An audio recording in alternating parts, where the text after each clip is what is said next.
SSC scam নিয়ে কলকাতা হাইকোর্টের রায় ঐতিহাসিক। এই রায়ের ফলে যে 23,753 জন শিক্ষক এবং গ্রুপ সি অ্যান্ড ডি তাদের চাকরি চলে গেল, যারা ঘুষ দিয়ে চাকরি নিয়েছিল।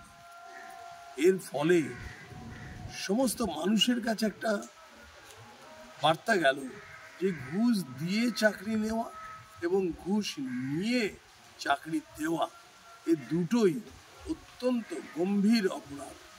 মানুষ ভবিষ্যতে এ থেকে বিরত থাকে।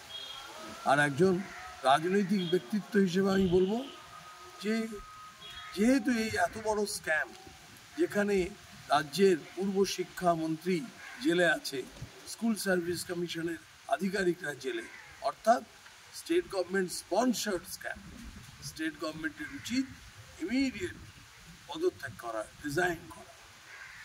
बांकुड़ा से अनुप रॉय की रिपोर्ट, पीबीटीवी न्यूज। नियमित अपडेट एवं दुनिया भर की ताज़ा खबरों के लिए हमारे फेसबुक पेज को फॉलो एवं यूट्यूब चैनल को सब्सक्राइब करें।